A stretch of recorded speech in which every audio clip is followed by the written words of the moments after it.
When going away or on holiday and you need to change the time or the date, you'll do this to the crown of your watch. One very important thing to remember is once you've unscrewed the crown, like so, you've changed the hands or the date, etc.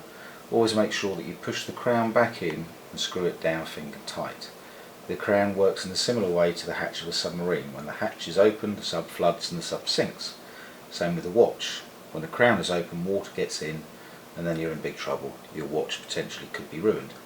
So always make sure, going to or from a different country on holiday, the crown is screwed in, thus making sure your watch is highly water resistant.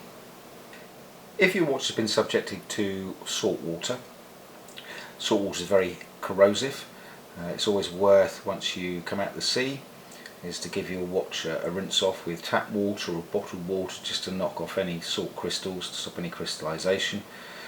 And if you really want to go to town, you could also give the watch a little scrub with an old toothbrush, just to clear off anything, any excess debris or anything like that. Same with chlorinated water, although it doesn't have the same detrimental effect as salt water can do. It's always good just to rinse off your watch and then towel dry it, and then you're good to go.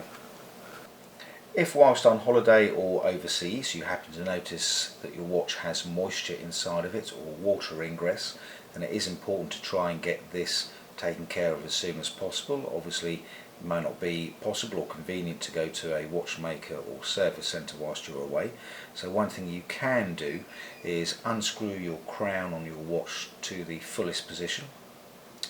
Place your watch in a bowl crown side up.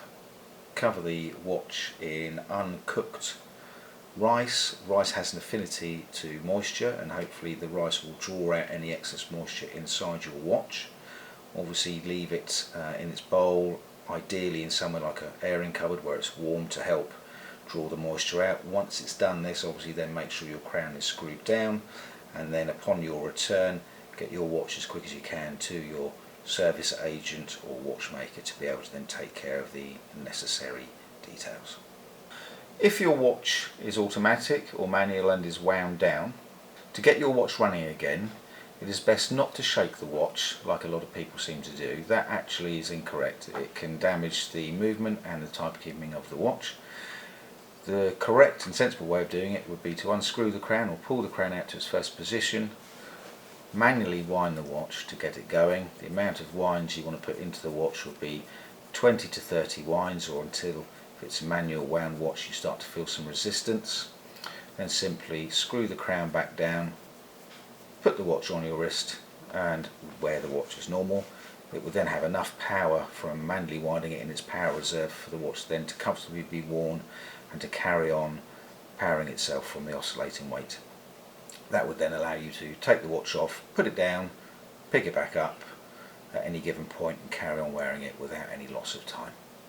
If your watch happens to have a bracelet as opposed to a strap, it is always good to periodically check the links of the bracelet just to make sure no screws or pins have started to work their way out of the body of the bracelet, because obviously you don't want the bracelet to then fall apart and the watch to come off your wrist and then damage itself by hitting the floor. So it's always good to check these things periodically.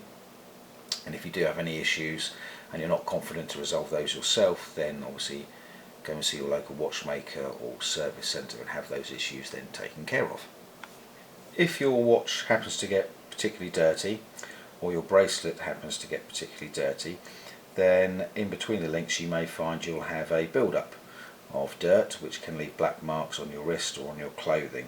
But more importantly, if the bracelet isn't cleaned and it does get a build-up of dirt, that then can actually help with stretching the bracelet, which is not a good thing. It would also cause loss of rigidity in the bracelet links themselves, and in some cases can lead to bracelet wear. So it is always advisable just to check your bracelet and give it a little clean. In order to do that, if you're able to remove the bracelet from the body of the watch, that would be good.